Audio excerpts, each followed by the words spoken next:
The information provided is not a substitute for legal and other professional advice where the facts and circumstances warrant. People should always consult their own legal or other professional advisors and discuss the facts and circumstances that apply to their specific circumstances. The information shared on Ask the Landlord is for educational purposes only.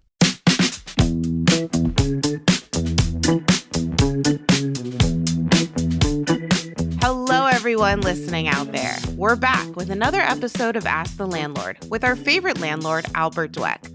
I'm Melissa. I'm one of Albert's producers and a former New York City, Pittsburgh, Pennsylvania, Lafayette, Louisiana, and Washington, D.C. renter. And together, we're going to be asking this landlord some questions. And by the way, if you have a question for Albert, leave us a voicemail on the Ask the Landlord hotline. The number is 646-580-3015. All right, Albert, how are you doing today? I'm good, Melissa. How you doing? I'm good. All right, here's my question for today's episode. Okay. How do you and other landlords prioritize the security and safety of your rental properties? Are there any measures that are typically in place to ensure the well-being of your tenants? Of course. Yes, and there's a lot even more to that question today where I think, Melissa, that a recent thing, which I'm going to say you didn't bring up, but everyone's getting Amazon packages delivered to the house these days. Every day. It's like every day. I mean, this is a good it's so point. funny. In my apartment, I'm like, Amazon comes and I'm like, shipping and receiving, I can make an announcement because it's like constant. And even in my apartment, the driver is like ringing the bell for other units and can't get into the building if no one's home. So they ring your bell? Yeah, they ring every bell. And then they don't want to leave a package outside because those definitely get stolen. So that's an issue. And then once they get inside the building in the common areas, I got a call last week from a tenant saying, listen, our packages keep getting stolen from inside. Oh, no. Yeah. So what do you do? So this is the same kind of question. Absolutely. Obviously, firstly, the common sense things, make sure the properties are well lit. And if you're a resident, you also want to make sure the properties are well lit. I mean, most of my properties I'm at during the day, I do visit them at night, but you want to see what they look like at night so that when you're renting, you want to see what it looks like at night so that you could see that. And also when you live there, you're like, I need it to be well lit so no one could hide in spots they shouldn't be hiding. Things like that. Definitely common sense prevails. No, I just want to cut you off. And you just made a really good point. I think something to point out is when you're looking at the apartment, do 2 showings. Go in the daytime and go at nighttime, right? Pass by at night, go at night. Definitely good advice. For example, we have a building where during the day it's fine. At night there's a bar that has like an adjacent backyard to ours, and it's loud. Wow. And if you're there, of course, 2:00 on a Tuesday, it's quiet. Of course. But if you're there on a Saturday night, you better know that there's a bar. I have another property where there's a dance studio, for example, underneath. So, when there's stuff going on there, it's an issue. There's a price for that and someone will live there, but it's something to know about anyway. So I'd say also to do your due diligence when you're renting a place, look around, go there multiple times, different times, and just so you can get an idea, read the reviews maybe of what's going on there. So good idea.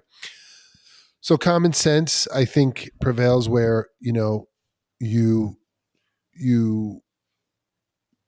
it depends on where your property is that you're living in, obviously, the kind of neighborhood that you're in. These days, there's very low cost security things that you can get, like a cheap and expensive cameras and things that are connected to the internet that you could see on your phone or whatever. So I mean, look, as a landlord, the security and the safety of my residents is very important to me, and it should be. And I think the days of landlords not doing anything and saying, "Oh, the tenants, you're on your own," is over. That's really not where we are today, given the cost of the inexpensive prices of things that can be easily done. We just had someone climbing up a fire escape to get into a unit, like using it as a alternative staircase to go visit somebody. So what happened? So we had to put a camera on the back of the building so that someone couldn't. And of course, we notified the tenants. It's like, this is not like how it works. And obviously, other tenants who saw people climbing on the fire escape were Alarmed. alarmed, Yeah. right? Right. So I think I have found that getting the residents of the building communicating with each other. Now, they don't have to get along, right? You don't have to get along. But when you realize that as a resident, you're a member of a community and that you're all working together to make the place better, it's important. So let's say you and I, Melissa, live in a building together. Mm-hmm. And for some reason, or you have a party, which is fine. And you say, Albert, I'm having a party. These people, I'm going to have people coming in. Thanks for telling me, I'm going to leave the door open or whatever. Okay, great. But that would be good to communicate. Or, you know what? I'm concerned about X. Can we make sure that we close the door? Don't buzz in people that we don't know. Mm-hmm. Right? Or I'm expecting an Amazon package, or can you help me with that? So I think that part of the security is communication with the landlord and the residents, and with the residents themselves, so that you're all on the same page. And then I think also the landlord needs to make sure that the place is well lit, the locks and keys are well kept. Like, we make sure we get on that right away. Like, if there's something broken and people can't buzz people in or see who they're buzzing in or whatever, those are important things to fix. So just being proactive. Another thing that I found really helpful is, and I did this in reaction really to a situation, because I had one tenant that was crazy, and literally crazy, threatened my life. And oh boy. No. And then I went to the police department, and I got involved with the how do you say that, the inspectors, the guys who are investigating crimes and whatnot. And we were able to file charges against this person.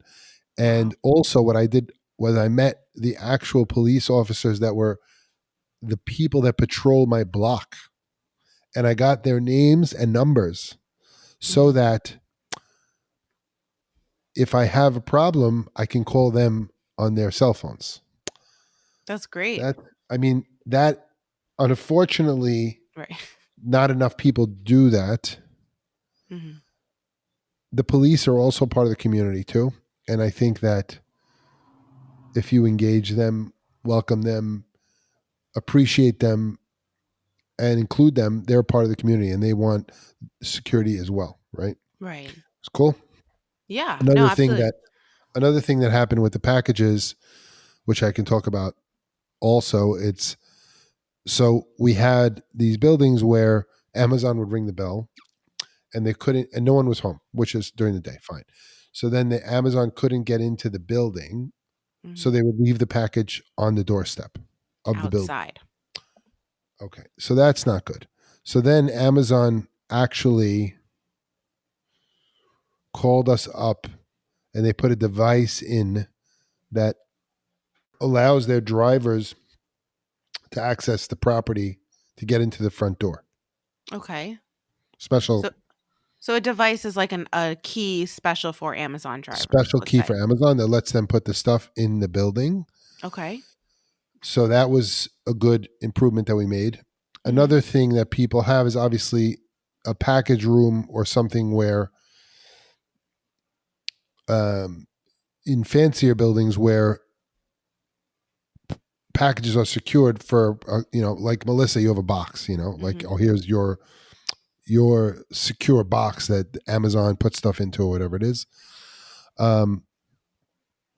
That would be helpful. And I'm considering putting that in a couple of places as well.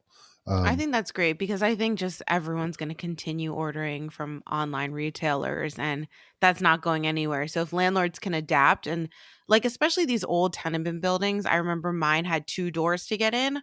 So sometimes they would leave packages between those in between doors. it, we call it the vestibule. Yeah, But sometimes that front door to the outside didn't always lock. So it's right. still risky, but it's better than being, outside with the weather, It's a outside problem. with It's a theft. problem. And the other thing is, like, Yeah. as a landlord, I really do want my residents to be obviously safe and all that. And sometimes you get into a situation where people have problems, and you get a resident that is not behaving well for whatever reason. Mhm. And as a landlord, you get into that situation where you have to contact the resident, and you're like, listen, this kind of behavior, it's not it's not working. And we do it in a nice way. Obviously, we tell them, listen, you can't have all this kind of activity. It's bothering the other people. They're concerned about their safety, whatever. People have domestic disputes like we had, and then, you know, the people fighting, in their own apartments. Mhm. But it freaks people out, like violent, Mhm. God.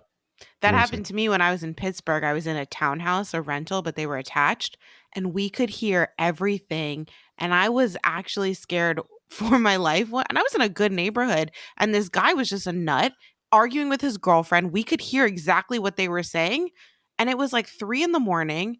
I wake up my husband, I'm like, "What do we do?" And it was scary. So, yeah, Yeah. that's a situation. I Yeah. think I contacted the management company. Yeah. I mean, Mhm. everyone lives differently, right? Mhm. Like you and your husband, maybe that's your way of expressing yourselves to each other. And you may have that may be a thing, who cares, whatever it is. That's your Mhm. private business, right? Right. But when it starts getting out of your home and into other people's business, it Exactly. becomes an issue, right? Right. So, that's a problem. And the landlord sometimes needs to get involved, unfortunately, in that situation to, I think, one, make the people aware that they're being heard, that they're Mhm. causing an issue. And then I have found most of the time that works. Then you have to go to, doing it in writing, and then you put something in the file. And then, obviously if it's behavior that's incessantly obstructive or whatever it is, we've had to take legal action Mhm. against people. Are you seeing a rise in the tenants purchasing and putting up their own cameras, security cameras, or is that something like a landlord should be responsible for? I'm talking in front of each unit, Yeah, they ask permission, but and then they just definitely pay for it and do it it's themselves. easy for Mhm. people to put cameras. Oh, yeah. Um, there are laws state to state about um, what's allowed. Hmm. You can't record people on video in New York State without their permission. Like in a hallway? Well, in a hallway, yeah, that's different. I'd I'm have to talking look about a it up. camera like, like a Ring camera outside of a my apartment For unit. security, I think it's okay. Right. Um, but there are different laws with respect to privacy Oh, wow. that you need to check into. Video, what do you say? Video recording legality. Oh, we're looking it up. No, Is it because that's illegal to record a video without permission? No. but for security measures, because it's proactive. I know you're saying that. Mm-hmm. It's not illegal to record someone without their consent in a public place if they are visible and audible. So is a hallway a public place? Especially if they don't have reasonable expectations of privacy. Mm-hmm. But in a private setting, such as a bathroom or changing area, recording someone without their knowledge is illegal. Okay, right. So also it is legal to record telephone or oral conversations when you have at least one party's consent. So if you and I are on the phone, I could record you without asking. Because you have your consent? That's yes. not right. Yes. That doesn't make sense. Takes two to tango, Albert. I'm giving you the... I know, I believe you. Is it illegal to record someone without their consent while in public? Simple answer is no. But add private, for yes. security. We're talking like before, this is... Then there's wiretapping one-party consent states versus all-party consent states. There are 36 states, as well as the District of Columbia, where you once rented, that are one-party states. A one-party state means that as long as you're part of the conversation, you can record that conversation without the other party's consent. There are currently 11 states that have all-party consent. California, Delaware, Florida. Where all-party consent means that the audio recording needs to be taken legally. All parties involved need to communicate that recording the conversation is okay. This is definitely good for people, coming up to you in Washington Square Park trying to get a TikTok and say, I'm recording. No, that's okay. That's what I'm saying. You see that's that where person this is that goes, relevant. Washington Square Park goes, how much did you rent? There's one like that. I love that. There's one that does like, how much do you pay for rent in New York? He tries to guess your rent based on like your salary. Yeah. I like that transparency aspect of it. Yeah, it's fun. I think it's good. We didn't have that when I was there. So is that helpful with respect to those? I think it's a really good point because like when I'm talking about security, sometimes people think like robberies or, break-ins, but Amazon packages is way more relatable and a lot of people order. So I think just communication and the fact that everyone in your building with the landlord, you're on the same team. You're on your own team. You're in a community. Just look out for each other and do as much as you can to live in a happy, safe place. Yeah. And you can't change your locks you cannot change your locks without giving the landlord a key. Ooh, right. I know everyone wants to do that, but it doesn't happen. Yeah. All right. Well, thank you so much, Albert. That was great. You're welcome. For more episodes, please subscribe to Ask the Landlord on your favorite podcast platform. We'd appreciate it if you left a review on Apple Podcasts. If you'd like to watch the show, check out our Ask the Landlord YouTube channel. If you have a question for Albert, feel free to contact him on Instagram at Ask the Landlord and check out his TikTok at Ask the Landlord. Bridging the gap between landlords and tenants, this has been Ask the Landlord. Thanks for listening.